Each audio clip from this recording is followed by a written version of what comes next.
जय माता the guys, कैसी है हमारी यूट्यूब फैमिली।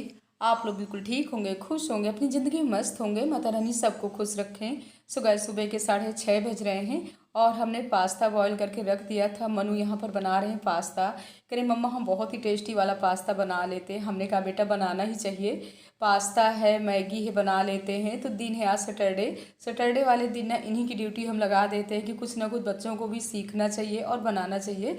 तो कह रहे मम्मा वाह बहुत ही टेस्टी वाला पास्ता बना है। तो यहाँ पर इन्होंने टिफ़िन भी अपना पैक कर लिया। इसके बाद टिफ़िन बॉटल इनकी सब रख देते हैं और इनकी स्कूल की पहले पूरी तैयारी कर देते हैं। ये जाए स्कूल और पति देव गए हुए ऑफिस। इसके बाद फिर हमारे अपने काम शुरू होंगे आराम से। हड़बड़ी वाले काम सुबह के हमारे यही हैं, यानी सुबह 3:30 बजे से जब जग जाओ ना तो एकदम से ना करंट जैसे रहता अपने शरीर में कि कितनी जल्दी हमारे काम हो जाएं। इसके बाद 8:30 बजे के बाद ना पूजा पाठ के बाद आराम से हमारे अपने काम शुरू होते हैं, यानी भगवान के भजन कीर्तन गाते रहो और सुनाते रहो और ख़ुद भी अपने काम करते रहो। तो गाइज आज हम नाश्ते में बनाने वाले हैं यहाँ पर आलू बंडा। तो आलू बंडा बनाने के लिए हमको कैसे क्या बनाना है, वैसे इसकी रेसिपी हमने कई बार आप लोगों के साथ शेयर किया है। तो हम पहले बना लेते हैं चटनी। टमाटर की चटनी हम नहीं बना रहे हैं, यहाँ पर हम बना रहे हैं आम की, यानी जो खटाई होती है ना खट्टी वाली, उसी की चटनी बना रहे हैं। तो कटोरी में आप लोग देख सकते हैं, इसको ना हमने गरम करके पानी और डाल दिया है। तो अच्छे से खटाई हमारी फूल गई है। और ये जब खट्टे वाले आम आते हैं ना तो उन्हीं को छील करके छोटे छोटे पीसों में काट करके और धूप में सुखा करके रख लो ना तो सही भी रहता है। कभी भी आपको चटनी बनाना है तो आप बना सकते हो, जैसे कि टमाटर नहीं है तो आप इसकी भी चटनी बना सकते हो। मुगौड़े के साथ खाइए या आलू बंडे के साथ खाइए या भोजन के साथ खाइए चटनी। तो ये वाली चटनी ना बहुत ही टेस्टी बनती है। तो हमने ले लिया था अदरक, हरी मिर्च और धनिया। इसके बाद अमकली डाल दिए हैं और देखिए इसमें डालने के बाद ना अभी आप लोगों को दिखा रहे हैं कि क्या हाल हमने दीवार का कर दिया है। यानी जैसे ही हमने मिक्सी को ऑन किया ना वैसे पूरी चटनी ऊपर आ गई। बस हमारा चेहरा बच गया था, नहीं तो आज ना मिर्चा हमारे चेहरे में आ जाता। बस माता रानी ने बचा लिया है। तो कभी कभी होता है ना, क्योंकि थोड़ी हम लेट भी हो रहे थे, श्री की मालिश करने लगे थे ना, तो हमने सोचा नाश्ते में हम लेट हो रहे हैं तो जल्दी हमको अपने काम करना था और हमने ध्यान नहीं दिया है। और ये चटनी हमारी थोड़ी ज़्यादा थी, लेकिन इसके बाद ना हमने बड़े जार में चटनी को पीस लिया है। हमारी चटनी अच्छे से पिस गई देखिए। और इसके बाद हमने बेसन भी निकाल लिया है। बेसन में नमक डाल करके अच्छे से फेंट लेते हैं। और आलू भी हमने छील करके मैश कर लिया है। आलू में हम क्या डाल रहे हैं, तो यहाँ पर हम डाल रहे हैं चूरा, क्योंकि चूरा डालने से ना बहुत ही मतलब कुरकुरे वाले आलू बंडा बनते हैं। और इसके बाद इसमें हरी धनिया, करी पत्ता महीन करके काट लिए थे। इसके बाद इसमें नमक डाल दिए हैं और ज़्यादा कुछ भी मसाला नहीं डालना है। ज़्यादा मिर्च वगैरह नहीं डालेंगे क्योंकि चटनी में हमने काफ़ी मिर्च डाल रखा था। जब आप चटनी बना लो ना तो मुगौड़ा हो या आलू बंडा हो, इसमें ज़्यादा मिर्चा डालने की ज़रूरत नहीं पड़ती है। और देखिए अच्छे से हमने गूँध लिया। इसके बाद अब तेल को गरम कर लेते हैं। इसकी इस तरीके से हमको टिकिया बनाना है और कितनी अच्छे से बन जाती है। आप आलू बस रखोगे ना तो आलू की ना एकदम से चिपकने वाली टिकिया बनेगी। और जब हम इसमें चूरा डाल करके ऐसे करके बनाते हैं ना तो देखिए कितने अच्छे से टिकिया बनती हैं। और आप लोग भी ना ऐसे ही आलू बंडा बनाइएगा। ऐसे आलू बंडा बनाने से ना मतलब तेल में डालने से भी नहीं फूटते नहीं हैं। अगर आलू के ही आलू बंडा रहते हैं तो तेल में डालने से ना फूटने लगते हैं और इनके अंदर ना फिर तेल भी चला जाता है, तो खाने में ना अजीब सा लगता है। और बेसन भी हमने ज़्यादा पतला नहीं फेंटा है, थोड़ी सी ना हमारा बेसन गड्ढा है, क्योंकि हमेशा गड्ढा ही बेसन रखना चाहिए। तो इस तरीके से बना लेते हैं और फिर जल्दी इनको निकालते हैं। सो गाइस आप लोग भी आ जाइए। हमारी अदरक वाली चाय भी एक तरफ पक रही है और जल्दी बना लेते आलू बंडा। वैसे इस तरह की चीज़ें ना हमको तो बिल्कुल पसंद नहीं है। आप लोग तो जानते हैं कि हमारा नाश्ता क्या है, यानी सूखा चना, भुना हुआ काला चना, तो वही हमारा नाश्ता है। लेकिन हाँ, सबके लिए तो बनाना ही पड़ता है। सबको ये चीज़ें थोड़ी पसंद है जो चीज़ हमको पसंद है। और कल के ब्लॉग में हमारी बहनें बहुत ही प्यारे प्यारे कमेंट आए हैं। तो ये देखिए हमारे आलू बंडा पक करके तैयार हो गए। निकालते हैं चटनी और देखिए कितने कुरकुरे वाले बने हुए हैं। देखिए एकदम से ना मुंह में आप लोगों के भी पानी आ गया होगा। देर न करिए, आप लोग भी आ जाइए। नाश्ता हमारा तैयार है। नाश्ता करने के बाद ना फिर हम आ गए हैं किचन में। तो नाश्ते के बर्तन हमने धुल करके रख लिया था, पानी भी इनका निकल गया है तो स्टैंड में लगा देते हैं। और कल के ब्लॉग में हमारी सब्सक्राइबर उन्होंने कमेंट किया था सीतापुर से कि आ जाइए सीतापुर घूम जाइए, आपसे मिलना चाहते हैं। तो पहले आप लखनऊ आइए, अपने हाथों से अच्छी अच्छी डिश आप लोगों को बना करके खिलाते हैं। यानी आलू भंडा है, मुंगौड़े हैं, जैसे हमारे यहाँ बांदा में मुंगौड़े बनते हैं ना, वैसे मुंगौड़े बना करके खिलाएंगे। तो पहले आप हमारे लखनऊ आइए, इसके बाद ही हम आपके यहाँ आएंगे। हमारी बहनें, हमारी भतीजी, आप लोगों के ना बहुत ही प्यारे प्यारे कमेंट आते हैं। और जो भी कमेंट कुछ ऐसे भी आते हैं ना, हमको तो अच्छा लगता है। कुछ भी हम में कमियां हैं, हम कोई चीज़ नहीं बना पाते हैं, तो हमारी बहनें जब आप लोग हमको बताते हो ना, तो हमें बहुत ही अच्छा लगता है। और कल के कमेंट तो हम अपनी देवरानी से बता रहे थे कि कमेंट आ रहे हैं कि आपको भोजन बनाना नहीं आता। तो मीना इतना हंस रही थी, कह रही थी 40 साल से आप किचन को संभाल रहे हो और खुद इतने लोगों को भोजन बना के खिलाते हो, और कैसे आप भोजन नहीं बना लेते हो। हमने कहा कोई बात नहीं है, हमको अच्छा लगता है कि आप लोग हमको बताते हो ना, तो हमको बुरा बिल्कुल नहीं लगता है। तो हमारे कपड़े भी सूख गए थे, कपड़े भी लेकर के फोल्ड करके रख दिए हैं। और इसके बाद सिरी बिटिया के कुछ कपड़े हैं, हमारे कुछ कपड़े हैं, प्रेस करके रख देते हैं। ये भी अपने काम कर लेते हैं। और हमारी नंदरानी की भी ना तैयारी भी चल रही है। हम इतना मना कर रहे हैं कि बिट्टू अभी ना जाइए, कल हर छठ पूछ करके ही जाइएगा, लेकिन नहीं रुक रही हैं। और हमारे भैया भाभी के यानी लखन जी भैया के, पूनम भाभी के फ़ोन आ रहे हैं कि दीदी आपने पिछले साल वादा किया था और आपको यहीं आना है, लेकिन हम नहीं जा पा रहे हैं। फ्रेश कर लिए और आज हमारी नंदरानी की तैयारी बन रही है। यानी शाम को 6 बजे तक निकलना है। तो आज सुबह से ना नाश्ता करने के बाद ना सिरी बिटिया को ही खिला रहे थे, वो आ गई। अरे गुलुम्बू आ गई क्या? हम इसका नाम ना गुलुम्बू रख दी, एकदम से गोलू मटोलू है ना गाइस।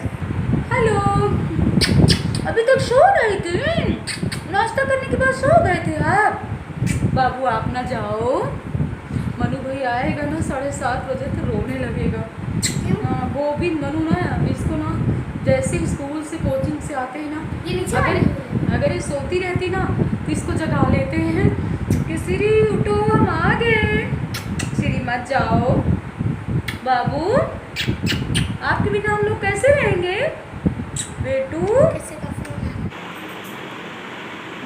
बेटू अले अले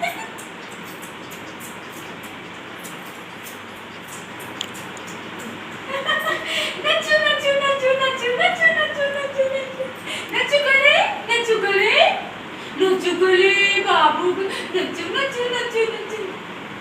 इसका जूस रखा है, तो पिलाएंगी तो बाहर निकाल दो, पिला दो।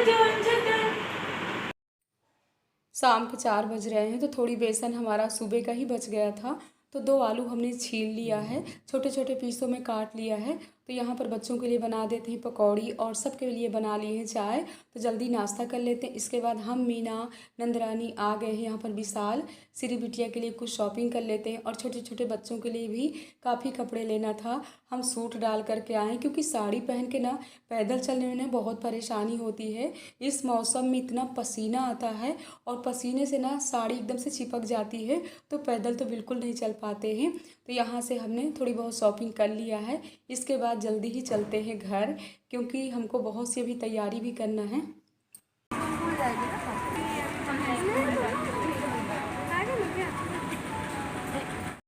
घर आने के बाद ना जल्दी लग गए हैं तैयारी में। तो यहाँ पर नंदरानी के कलर लगा देते हैं, और एकदम से ना इतनी घबराहट हो रही थी कि पूछिए नहीं। सिरी बिटिया की इतनी याद आएगी, और यहाँ पर ना ये सब संवर करके लेटी हुई हैं।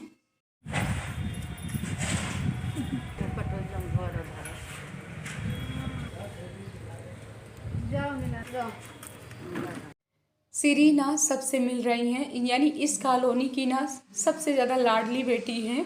और जब से आई है ना, सबके गोदी चली जाती है, सब कोई खिलाता है। ऐसे बच्चे ना बहुत ही अच्छे होते हैं, यानी रोना तो बिल्कुल जानती ही नहीं है। और सिरी बिटिया को भेजने के बाद ना हम और मीना लग गए हैं, यानी कल की तैयारी करने में। तो यहाँ पर 1 कटोरे में ले लिए हल्दी, 1 कटोरे में ले लिए चूना। तो इस तरीके से हमारे यहाँ ना ये कुढ़ौआ रंगे जाते हैं, तो इनको रंग करके रख लेते हैं, क्योंकि कल सुबह सुबह ही तैयारी मतलब पूजा की शुरू हो जाएगी। तो ये हमारे सूखे हुए कुढ़ौआ रहेंगे। इनमें ना कल ही हम ये जो बहुरी और भून करके रखेंगे ना, उसको इसमें डालना है। आप लोग बहुरी बोलते हो कि चबैना बोलते हो? हमारे बांदा साइड ना तो बहुरी बोला जाता है, तभी हमारे मुंह से ना बहुरी निकल रहा है। तो इस तरीके से ना हम यहाँ पर दोनों लोग ये तैयारी कर लेते हैं। और तैयारी के बाद अभी बहुत सी ऐसी तैयारी करना है। चूना बता दो क्या करना है। तो हम लोगों ने कुढ़ौआ रंग लिया, इस तरीके से रंगे जाते हैं हल्दी में और चूना में। आधे हल्दी के और आधे चूना के हैं, क्योंकि कल ना सुबह यानी 9:30-10 बजे तक हम लोगों को पूजा कर लेना है। तो आज से पूरी तैयारी कर लेते हैं, क्योंकि कल के लिए ना बहुत सी तैयारी करना पड़ेगा, यानी अलग अलग थाल में सब सजाना पड़ेगा और छोटे मोटी इतनी सारी बहुत सारी चीज़ें रहती है ना पूजा में, क्योंकि सुबह से ना बहुत तैयारी करना पड़ेगा। इसमें ना एक एक चीज़ ध्यान करके ना रखना पड़ता है। वैसे सासू माँ को हमारे सब पता है, वही सुबह से सब लग जाएंगे, यानी तीनों लोग लग जाएंगे जल्दी ही। अभी रुचि को भी याद दिला दें कि आ जाना, रानी को भी पूछ लेते हैं, सब लोगों को पूछ लेते हैं जिसको जिसको आना होगा सब लोग, क्योंकि ये वाली पूजा ऐसी होती ना कि सब लोग मिलजुल करके करना चाहिए और जितने ही लोग इकट्ठे हो जाए उतना ही अच्छा रहता है। तो चलते हैं, तो थोड़ी सी ना वो बहुरी भी भून करके रख लेते हैं, चना और चावल सब पॉपकॉर्न वगैरह भून करके रख लेते हैं। कुकर में ना हमने इस तरीके से पॉपकॉर्न भून लिया है और अब रख दी है कढ़ाई। तो कढ़ाई में ना हमको भूनना है चना और चावल, और थोड़ी सी बहुरी ना हम ले आए थे मार्केट से, यानी 7 प्रकार का अन्न होना चाहिए ना बहुरी में। तो यहाँ 7 प्रकार का घर में तो नहीं ला पाए थे, जो भुनी भुनाई मिलती है ना उसको थोड़ी सी ले आए थे, तो इसी में मिक्स कर लेंगे। और यहाँ पर हम चना पहले थोड़ी सी भून लेते हैं, इसके बाद ही इसमें चावल डालेंगे। और एक कटोरी में ना चावल भी हमने पानी में डाल करके रख दिया है, क्योंकि हमारे यहाँ ना अइपन भी बनता है ना, तो इस तरीके से बहुरी को हम भून रहे हैं। वैसे ये बहुरी ना किस में भुनी जाती है, वो जो बालू होती है ना, बालू गर्म करके भुना जाता है करके हमने रख लिया। पूरे 1 घंटे लग गए थे। और जब शाम हो रही ना तब तक श्री बिटिया की बहुत याद आ रही है, ऐसे लगता है रूम में ना जाएं, क्योंकि छोटे बच्चे ना होते इतने प्यारे हैं, एकदम से ना पूरे घर के ना मतलब खिलौने होते हैं छोटे बच्चे। तो कल के हमने छोटी मोटी तैयारी बहुत सी कर लिया है। हमारी बहनें, अगर आप लोग भी आज पूजा नहीं किए हो तो कल आप लोग भी धूमधाम से ललही छठ मैया की पूजा करिएगा, और जल्दी ही करिएगा, हमारे जैसे एक दिन पहले ही आप लोग भी तैयारी कर लिए होंगे। और वैसे भी सुबह के अपने इतने काम रहते हैं, क्योंकि कल है संडे। वैसे तो सुबह के किचन वाले काम नहीं रहेंगे, लेकिन छोटे मोटे काम तो बहुत ही हो जाते हैं सुबह के, और सुबह की थोड़ा ज़्यादा ही हड़बड़ी रहती है। इसीलिए ना आज हमने शाम को एकदम से, जैसे ही नंदरानी गए वैसे दिमाग में आ गया हमारे मीना के कि चलो ये वाली तैयारी कर लेते हैं, तो कल के लिए सुबह के लिए हड़बड़ी नहीं रहेगी। ललही छठ की बहुत बहुत शुभकामनाएं हमारी बहनों को। हर साल हम लोग ऐसे ही धूमधाम से पूजा ललही छठ की करते रहें, और हम तो यही कहेंगे कि हे छठ मैया, जिसकी गोदी अभी तक न हरी भरी हो उसकी गोदी भी हरी भरी करिए। हम तो मैया रानी से यही प्रार्थना करेंगे। और वो जो गांठ लगाई जाती है ना, वो ललही छठ में गांठ जरूर लगाना चाहिए।